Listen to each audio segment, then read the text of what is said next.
Hello, everyone. Welcome back to End Zone Scoop. I'm Liz, and joining me is my co-host Shona.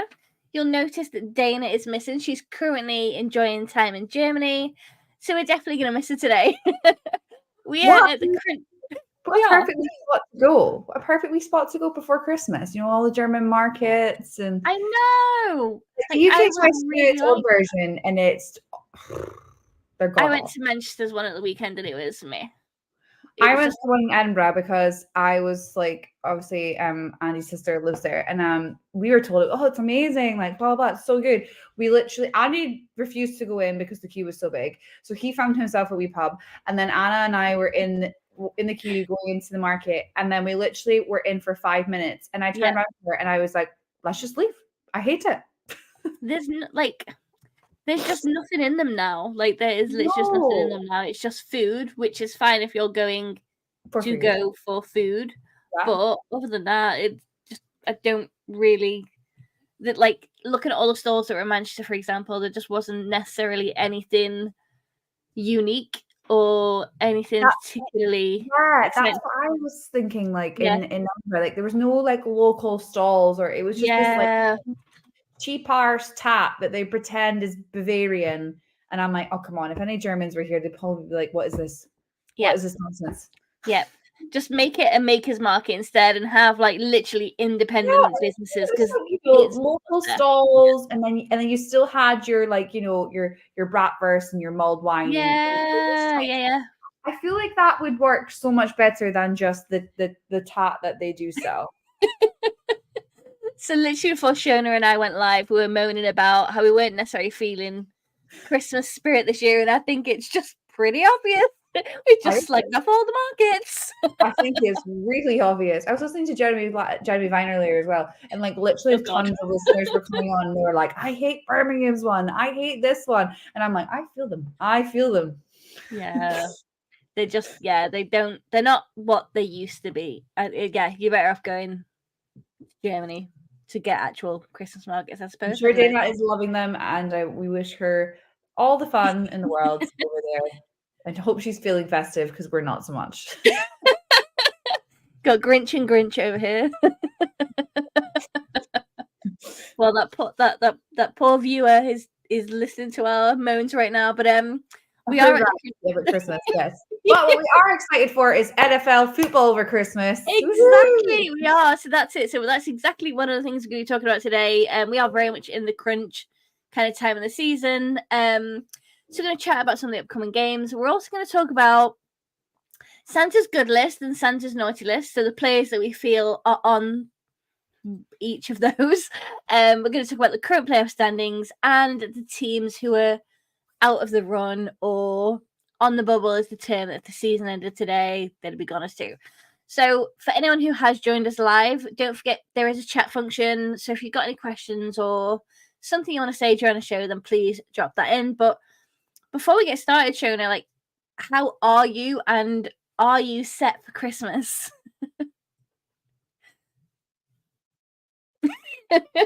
If she The remembers how to take answer stuff off mute.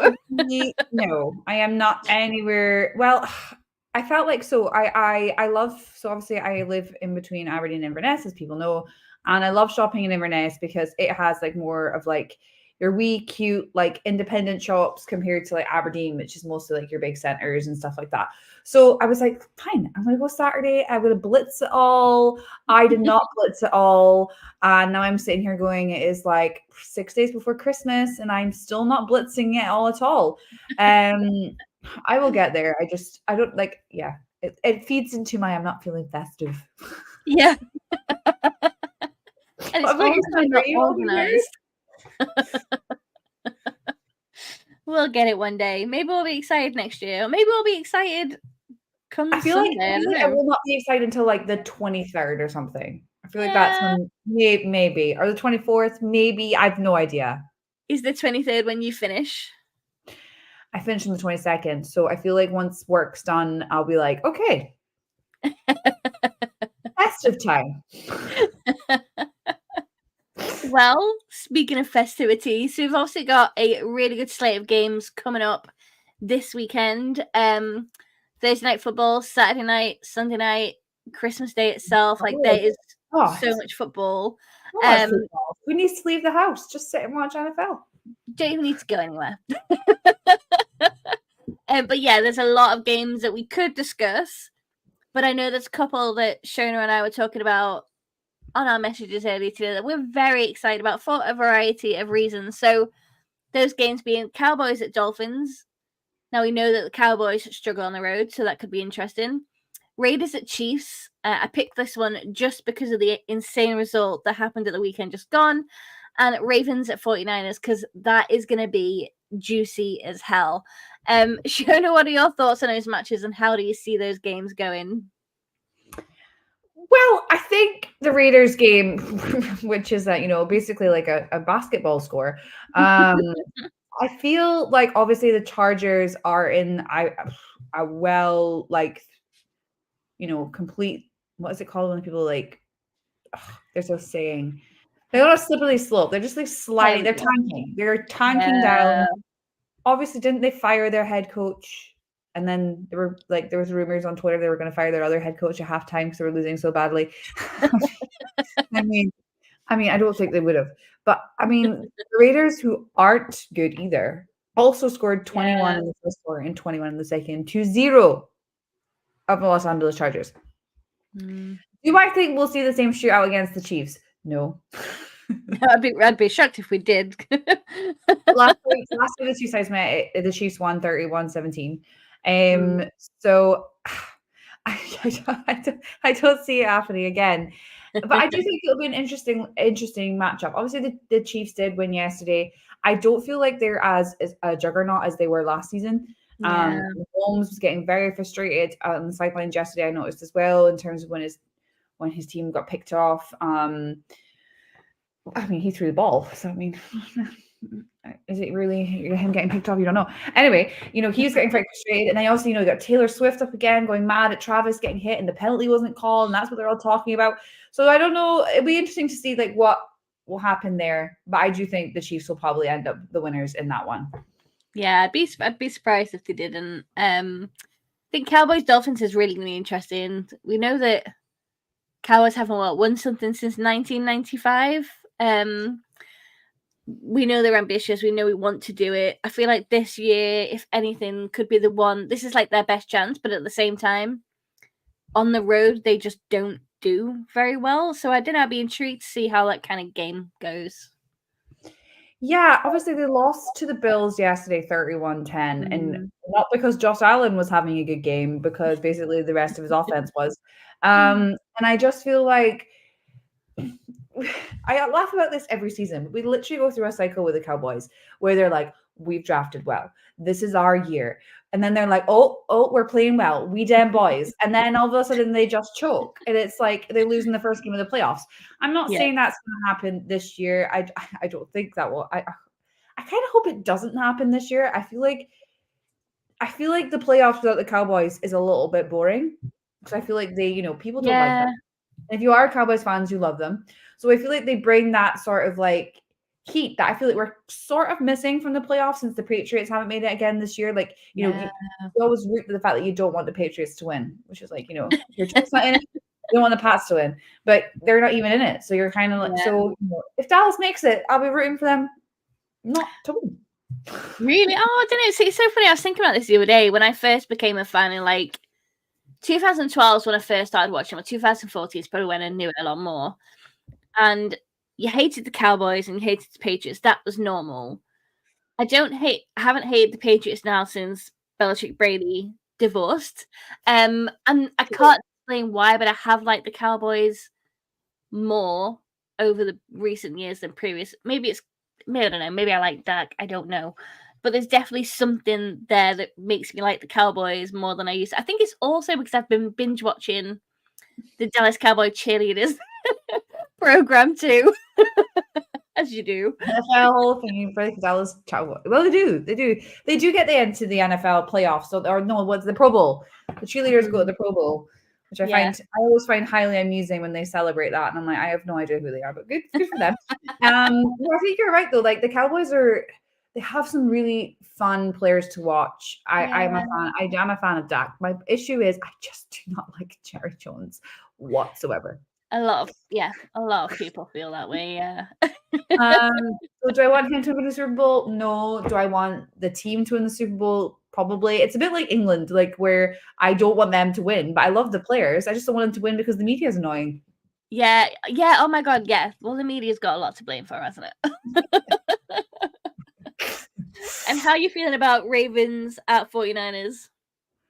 This is the matchup that when I was looking through it earlier, for the fixtures, just how exciting is that game going to be? The Ravens have already made the playoffs.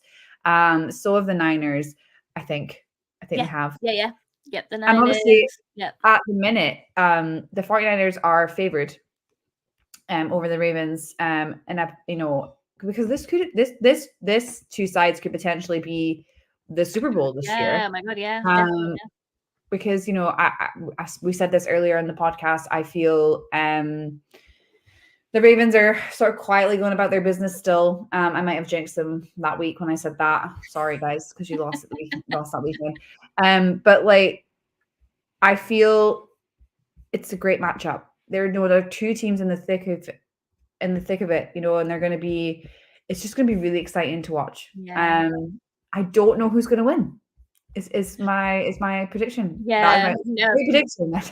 Yeah, no, I agree. It's kind of hard to call, and I think I like both sides as well. So, I mean, I don't want to draw to happen because that's boring. But can't everybody win? I mean, no, Liz, that's not how football works. No, it.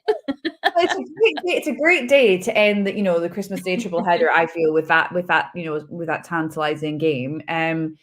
Obviously the Ravens are having to travel to Santa Clara, so that might give the 49ers an edge. And I feel like San Francisco have had their injuries, but they're getting all their players back, and they found this like really good momentum. So we'll see. Yeah, we will see. For their statistics, the Niners are 3-3 at home at the minute, and the Ravens are 4-2 on the road. So that could also play a wee factor into the fact that the Ravens they feel that they have that better advantage on the road than they do. Well, actually, they're just playing very well this season, and I mean, so are the Niners, to be fair. Yeah, but that could play a slight factor in it. I honestly don't know who wins that game. I wouldn't if the Niners won, which makes it better. But yeah, we'll see what happens. Christmas Day miracle, and Lamar can be my little Santa Claus. Well, speaking of Santa Claus, if you were to put one player on the nice list and one player on the naughty list, who would they be? So I'll start that one off. I'm gonna choose Puka Nacua. He's been my favorite player of the season this year, partly because he wears the number 17. That's my favorite number for any player, but just also because he's a total treat to watch, and he just seems like a total sweetheart. In terms of the naughty list, I'm choosing DK Metcalf. Now, this one is for kind of two reasons. So one for like actual naughtiness, and the other for like cheeky brilliance. The man's like properly losing his cool lately, and I feel like a lot of the things that he's doing, his reactions to things, are unnecessary. At the same time, kind of like, what I do like is when things are going his way, he'll do a celebration that's basically using sign language. And I like it because it's cheeky, because in that moment, the referee has absolutely no idea what's just been said, unless, of course, there's someone else on the side who can quickly interpret. It's kind of not going to happen. So it's brilliant because it raises awareness of sign language, but it's very cheeky. So, DK, you're getting a very small lump of coal, but I'll sneak you a little present behind the tree. Yeah, I do. I have been enjoying like how every time he's in the post, like the press conference at the end of the game, they're all like, "So DK, what did you say?" He's like, "Oh, just this." And you're like, he could literally just be telling you like complete porcupines, and you still be like, "Yeah, okay, cool," because I have no idea what you're saying. It's really interesting, isn't it? I find it really fascinating that he's taking the time, to be this like bitter. Yeah. Well, I was reading, I think it might have been The Athletic, actually. They were saying something like his level of it's not. It's actually like conversation. It's not like basic sign language. It's quite conversational. So he's I don't know. It's pure assumption, but he's clearly in a scenario where he's able to learn it properly. Maybe he's got a family or a friend member who kind of uses it. I don't know, but I think that's awesome. Like, it's such an easy thing to learn, though it's told, and just feel like I wouldn't know where to start with it. But yeah, just kind of makes me feel like we should all be making more of an effort to learn something like sign language. Totally agree. I agree with Puka as well. I think he's been a really great rookie receiver this season. He obviously has already surpassed the LA Rams rookie record for the most receiving yards by a rookie. So past the 1,000-yard mark. He just keeps doing well, doesn't he? He turned up completely against Seattle as well, and I was like, oh, it would be Puka, wouldn't it? on my nice list, though, I'm going to give it to CJ Stroud, the quarterback for the Houston Texans. Obviously, he has struggled in recent weeks. He was drafted number 2 overall, but I feel he, is a consensus favorite for Offensive Rookie of the Year. There have been some moments this season where he's already been in that MVP conversation. He's, through week 14, I think it was, he was second in the league in passing yards, third in yards per attempts, and tied for 9th in passing touchdowns. And also, this was a team last season who were completely not where they wanted to be, or where they were. They were completely down and out, essentially. Yeah, completely. And his stats are really good. Like, he's 20 touchdown passes, 631 passing yards, 3 rushing touchdowns, 143 rushing. I could keep going. 143 yards. He's over close to the 4,000 mark for passing yards as well. And I just think that he's going to continue improving. And I think he's the most impressive rookie this season. Yeah. So he is getting on my nice list. I can't really say he's on my naughty list. He's more just on my not so loved list.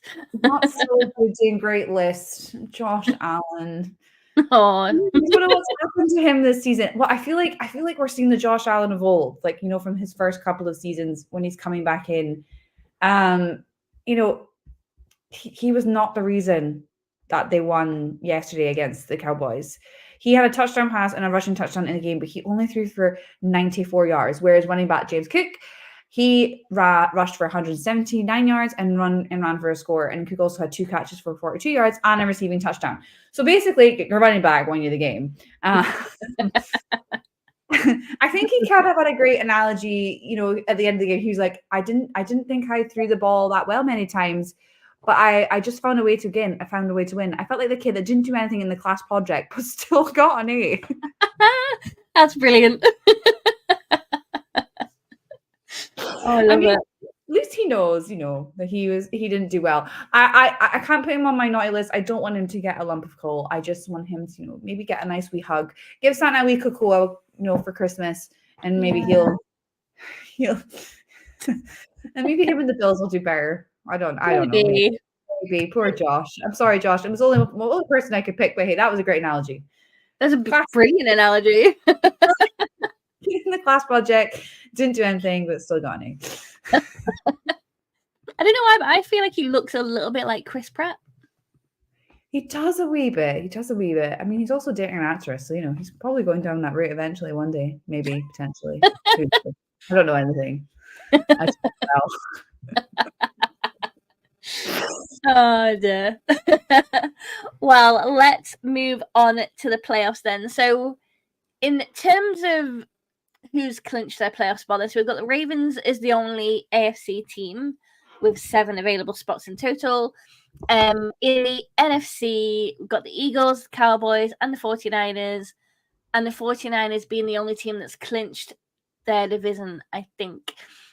In the hunt, we've got the Dolphins, Chiefs, Jaguars, Browns, Bengals, and the Colts from the AFC. And in the NFC, we have the Lions, the Bucks, the Vikings, and the Rams. Now, on the bubble for AFC are Texans, Bills, Steelers, Broncos, Raiders, and Chargers, with the Saints, Seahawks, Falcons, Packers, Giants, and Bears for the NFC. Eliminated from the playoffs are the Patriots, the Jets, and the Titans. For the AFC and the NFC, it's the Panthers, the Cardinals, and the Commanders. So I suppose the big question is, are any of these a shock or a surprise? No. Agree. I don't think so. I don't think they are. I mean, obviously you have the 49ers, the Eagles, and the Cowboys clinching for the NFC. Not a surprise. Yeah. I would have thought by this point the Chiefs maybe would have clinched it for the AFC, but at the start of the season, with how Ravens went about things, doesn't surprise me that they're the first ones to clinch that playoff spot for them. I am still mesmerized by the Detroit Lions. I'm not gonna lie. I would love them to make the playoffs. I'm so happy for I want to be Ryan Gosling, Jared Goff. I would love to see. I just love it because again, it's like the Texans. They've done this complete turnaround. I mean, obviously, the Lions are doing a lot better. They're 10-4, where the Texans are still 8-6 for the season. But I feel like it's just completely shocking that the Detroit Lions are in this position where they could clinch a playoff berth. It's so exciting. In terms of who I'm not least surprised at, it would be the Jets. They've not made the 2010 the playoffs since 2010, but we're going to get to that in a minute. Yeah, I still thought they would be. I really believe that had Aaron Rodgers not been injured, they wouldn't be where they are now. I feel like they would be further. We'll never know. I rested a lot on Aaron Rodgers being their quarterback, and obviously when he got that massive injury, although there's a report that came out today that he they were officially eliminated, but they were saying that he was unlikely to return, but he could return. I don't know. It's all speculation with Aaron Rodgers. It's really, really difficult to understand where his mind's at. He has been rushing to come back, hasn't he? He's been desperate, I feel. Yeah, and obviously Salah's team are now at 5-9 for the year, which is very disappointing. They've also lost Zach Wilson. He had concussion before the game, so couldn't play. I personally think he's probably playing his last few games for the Jets, in my opinion. Yeah. But I would say I absolutely love Salah, right? But this is a drought now for 13 years, and I think it's the worst in NFL. Yeah. He didn't say the right things yesterday in the press conference. There was a lack of accountability from him, and that's not a good look when you've just been crushed 30-0 by the Dolphins. Yeah, there was problems with your offense before it started, and then there was also your O-line was terrible. But they showed up on something that they hadn't to me, they showed up like they hadn't practiced all week. And if you look at that, that's where your head coach needs to be like, "This is on me. I'll get it fixed." Yeah. But I just don't think he had that accountability, and I think that's where the main issue lied for the Jets. And I don't really know where they go from here. Do I think they get rid of Salah? No, I don't think it's that heavy. But I do feel that they need to do a lot better. Yeah. Happening over the previous years, is my opinion. Do you think A-Rod stays for one more season? I don't know. I mean, he's getting old. Obviously, that's a really bad injury to come back from. That's never an easy one to return to. And there should be in my opinion, there should be no discussion around Rodgers playing again this year because they're eliminated from the playoff contention. And then if they even entertain the idea, then they're pretty dumb because they're 5-9 for the season. I don't know is the answer to that one. It would be really interesting, but they averaged 1.87 yards per play on Sunday. That's the worst average in team history. That's bad. The only games that were worse was when they was last year against the Bills was 1.15. Yeah. So that's quite revealing. I think so. Yeah. Yeah, definitely. The Jets are going on my naughty list, don't you? I had high hopes for Jags, and I mean they're still obviously in the hunt, so fair play. But they're a team that I've kind of watched for a couple of years now that I feel has gotten stronger and stronger every single time, and I feel like surely, it's time. Yeah, it's time to get season though. That's the only worst yeah, issue with. that's the only downside. Yeah, Yeah, shame that really. I think if he was definitely still their quarterback, then I think they probably would have had a good run at the playoffs. Well, a good chance to make the playoffs. But they still do. You know, they're in the hunt still. Yeah. So our Seahawks, they're hanging on Well, for dear life. They're technically on the bubble, aren't they? So I don't know. This whole on the bubble term is not something I'm really used to, but it's to be based if the season ended today. But I suppose doesn't it technically depend on whether they beat the Eagles tonight? No. Let's be honest, they're not beating the Eagles tonight. It's never gonna happen. We're gonna be 6-8. I'm just putting it out there. That is our fortune. Yeah, like Jalen Hurts is questionable. I think Darius Slay. I'm sure I read that he's out. Still, I don't think that's going to make any difference. No, I still don't think it's by minute. But the Rams have certainly ramped it up lately. The Washington did us no favor. Yeah. Rams has been an interesting one, I think, this season. Rams and the Lions have both been fascinating, I think, for me to watch. So we know the Lions are in a better position than the Rams, but yeah, I'd be happy seeing either of those. But really, yeah, screw it. I want Rams. I want a Ravens 49ers Super Bowl. I do not want a Chiefs Eagles one unless it wouldn't be the Brother Bowl because obviously yeah. The only way I would want that to happen is for Jason to win. I just want Jason to win so he can retire. Like, have you watched the Kelsey documentary on? No, I haven't yet. I'll need to do that. Like, you need to watch it. Like, I don't know how that man is still playing this season. Like, so it's based on last season and the way he was talking about. Like, that man is in pain every single time he walks, and he needs to retire. So I want, if they're gonna do it, just give the man the Super Bowl, let him retire, be happy. I was we had the 2013 Super Bowl, which was the Ravens 49ers, and it was brother v brother, and then the Ravens won. Yeah. So but that's what I would say. It wouldn't be only one Harbaugh in the final because the other Harbaugh is at Michigan. Yeah, there's nothing exciting about it, is there? Shanahan's not related to him, I don't think so. And there's definitely no chance. I was trying to think of a Rams Lions, but that's not even possible because Lions and Rams. No, they're in the same league. Yeah. So how cool would that be, though? Like former quarterback versus former quarterback on swapped teams. That would be interesting, wouldn't it? Yeah. I mean, it's not going to happen. But it's never going to happen. It's impossible. But in the championship game, though, that'd be quite interesting. I mean, it's never going to be a championship game. We tried, guys. We tried. Well, Shona, unless there's anything else, I think we are wrapped up. Think I'm good. We need to in the back for some of our more intellectual stats. Absolutely. Yeah. We did our best without you, Dana. We just can't do it. No. We did all right. We did good. I'm proud of us. Festive period, isn't it? We're all switching off. We're all ready for the festivities in the NFL games, I believe. We are indeed. Well, for those who tuned in, that is all. We hope you've enjoyed it. We're going to be back every other Monday, 6:30 UK time, 1:30 Eastern time. So make sure you subscribe.